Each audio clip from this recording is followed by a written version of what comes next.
He said, I could have put together 50 million and written a check within a week. And then he just suddenly asked him, what would that mean to you now? Welcome to Leadership Impact, the podcast for modern executives who are reinventing leadership within their organizations. With your host, executive leadership coach and CEO of the Granger Network, Kari Granger, and me, Paul Adams, CEO of Sound Financial Group. This is episode 4 of our 4-part series on performance, the risks of unexamined influences. Welcome back to the Leadership Impact. I'm Kari Granger, and today's episode is about the risks of unexamined influences. Today, we will take a look at invisible forces that shape the very way we see, the way we comprehend, and the way we interpret the situations that we engage in day to day, moment to moment. These are the aspects of our lives where we think we have complete freedom of choice, such as our decisions, our actions, our habits, our relationships, our conversations, our creativity, even what we see as possible. And what we'll find out is all of these are shaped by some invisible forces. So, Paul, what do you think about this topic, and what are you bringing for us today? Well, I got to tell you, this idea of unexamined influences, I think people sometimes feel like maybe it's not big and massively consequential. And so the kind of real world example I have today is probably some of the most impactful story about how people let these influences shape their decisions that you'll never hear. You may never hear this story or any story like it because it's so deeply embarrassing. I've got to actually, although I do know the story fairly up close and personal, I can't talk about any names or any company names in this one for just that reason. So go back all the way back to the internet boom. And people are working to absolutely shoot the lights out financially. They want to build these huge companies. People are investing in companies with no revenue. You have a .com, if you have a .com, you can have an IPO. And people are after it. The NASDAQ has gotten popular.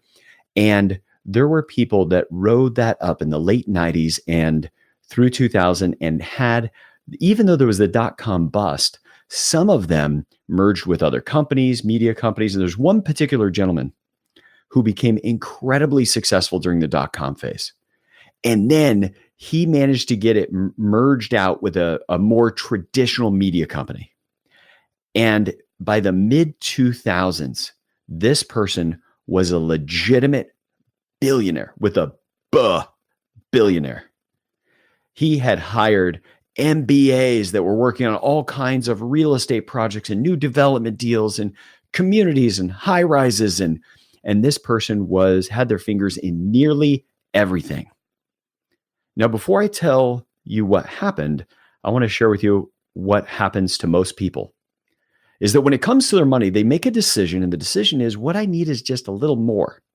Like, how much is enough? More than what I have now. And they don't really pause long enough to ask how much is enough. So this person was shooting for something. They didn't know they were shooting for this, but it's what we call superfluence. There's the idea of sufficiency with your money. That's making sure you have enough money to make sure you always can have a good life. It doesn't mean you're going to have every luxury, but it means safe enough neighborhood, good enough shelter, enough time with grandkids, enough time with your family. Sufficiency capital. Then there's surplus, and surplus capital is going to be, I'm able to take a little nicer trips, maybe first class periodically, nicer cars, all of that. That's surplus. And then there's people who shoot for superfluence. And superfluence is that 80-foot yacht money. Maybe you need a spare yacht. You need one on each coast. But that's where it's the level of unimaginable wealth to most people anyway. And some people are constantly swinging for and shooting for it. The problem is this person was shooting for superfluence, never holding the distinction of sufficiency and surplus.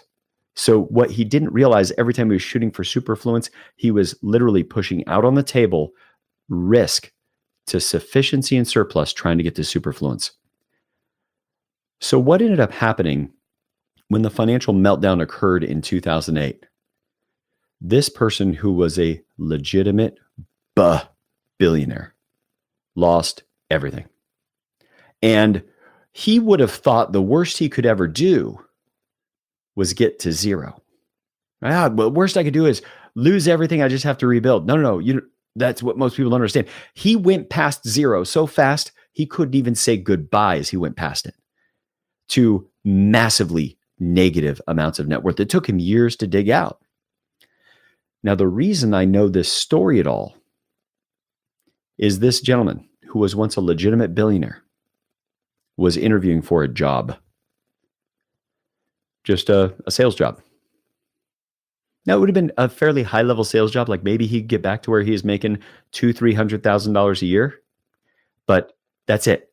Like done in a way that you couldn't imagine. And he, even when interviewing for the job, he wasn't done digging out of a lot of that. Probably he needed the job to just sort of try to cope with the creditors and everything that still had to be wound down. He was totally toast. And so my friend asked him, thinking of sufficiency and surplus, new language that could shape his world differently. And why I tell the story is maybe this kind of thing could shape other people's lives differently. My friend asked him, when you were worth $1 billion, how much would it have meant to you if to just say, write a check for $50 million into something that would have guaranteed your sufficiency? He said, I could have put together 50 million and written a check within a week. And then he just suddenly asked him, what would that mean to you now? It would have been meaningless then. What would it mean to you now? And with tears running down his face, he said, everything. Paul, what a powerful story, particularly through the lens of these shaping forces, these forces that invisibly give us our actions, that give us our decisions, where we think we have complete freedom of choice. So one of the models that I've been previously exposed to through the Strozzi Institute is something called sites of shaping. And when we look at sites of shaping, we see that there are almost these historical forces in our lives that shape the very way that we see, comprehend, and interact with what's in front of us, with others, with ourselves, and with the future possibilities that we see. So things like our individual experiences, personally, did I fail a test in grade school? And, did I marry young? Did I immigrate to a new country? Do I have certain physical capacities or disabilities? So there's these individual experiences that shape the very way that we see and go about our life. Also, our familial upbringing. What kind of family did we grow up in? What were the rules for belonging and survival, and what made for success in our family? Was it hard work? Was it financial success? Was it being, more loved and liked and admired or popular? The communities that we grew up in. I grew up in a way in my young adult time. I grew up in the military community, and that definitely shaped the way that I see today. And I don't even realize that influence. Our institutions, religious institutions, professions, cultural, and this is one that I want to come back to in your example. Some cultures, you don't even see the influences that our culture has on us. National culture, even organizational culture. Growing up with different social norms and values, generational influences, growing up in the 50s versus the 80s versus the 2000s is very different. Geography, did I grow up in the mountains, suburbia, coastal? So all of these influences shape us, and we, the further out you go, so the cultural, the generational, the geographical, we can't even see those influences. And in your particular example, I was thinking, this man grew up in the United States, or was even really part of the United States during this time. Two things come to mind.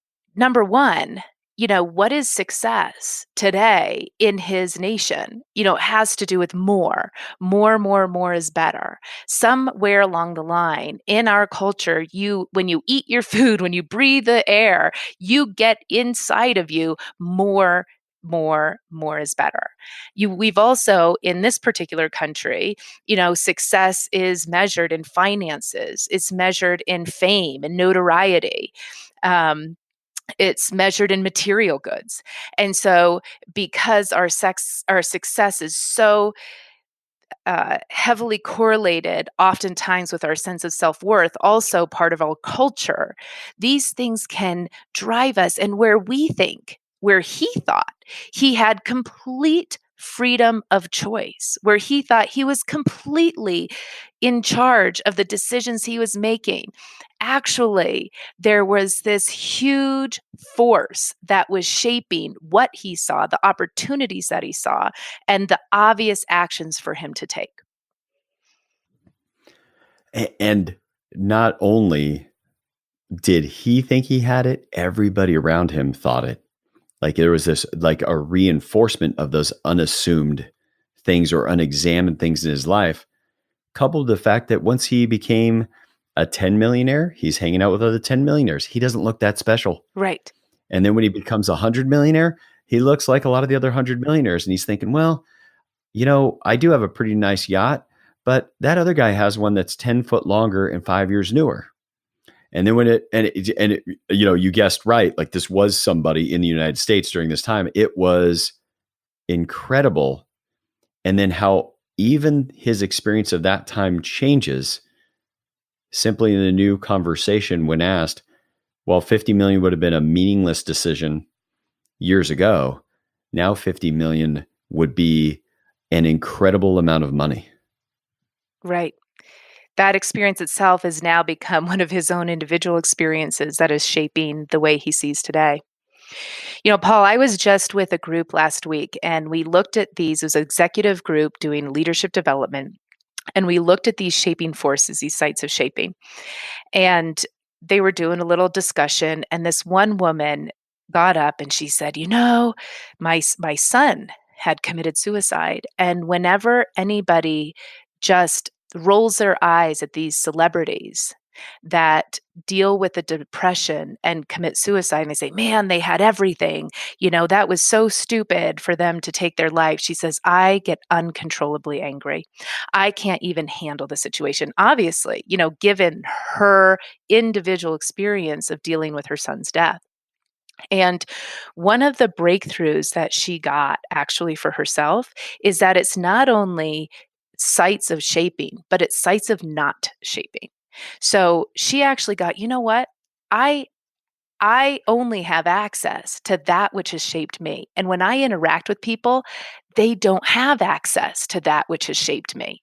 So rather than my getting uncontrollably upset, I can start to get interested in how they are not shaped in the same way that I am shaped. And to me, given that huge aha I had about the subjective influences and being able to move with them instead of doing everything I can to get away from them. Oh yeah, on our last podcast. Yes. Mm-hmm. I mean, that just hits dead center for me of how much, something can happen that can anger you or have you dismiss somebody versus surfing in their world a little bit and giving them a chance to surf in yours a little bit.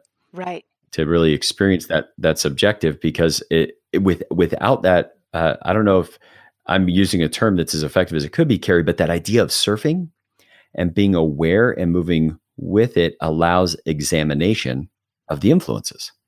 Yeah, absolutely. Of my own and others. That I recognize we've both been shaped by invisible forces. Like you, Paul, you don't necessarily know the forces that you've been shaped by, just like I haven't, but I could really be curious and be in a dance with you, surf with you, and at least be aware that we're both being driven by different shaping forces, which, by the way, is incredibly important when it comes to the diversity of our teams. When we hire and we bring people in that have been similarly shaped as us, we are constrained in our range of thinking, creative imagination, decisions, and actions. So I actually want to bring in people who have been shaped differently than I have. Kari, I've never thought about the diversity of teams that way. That what that gives me the opportunity to do is to understand what shaped who somebody is or how they see the world now. And that I can even imagine having conversations with my team right now where if they begin to share about their childhood or share about their early work career, I'm actually going to think of mine differently. And I'm going to be able to examine mine just through the sharing of theirs by being curious and trying to understand where everybody from all their diverse backgrounds come from is not going to help me understand their shaping influences that were unexamined, but I'm going to better understand mine just in the contrast. I think this has been tremendous for the audience, but I got to tell you, Kari, for me personally, this is another one of those episodes where I'm kind of sitting back, reeling, and finding the kind of conversations I'll be having in the next week just by us recording this podcast. Awesome, Paul. Thank you. See you next time. Thank you for tuning into Leadership Impact, the podcast for modern executives who are reinventing leadership within their organizations. Subscribe now at GrangerNetwork.com or wherever you get your podcasts. And to support you in your leadership impact, we've created an exclusive worksheet on today's topic. Just text the word influence to 900-900 and you'll receive the link. We also have a special offer for you. Between now and the end of 2018, you can register for any of Kari's online courses for a 50% discount with the coupon code CELEBRATE as we celebrate our launch at GrangerNetwork.com. Join us for our next episode on Momentum.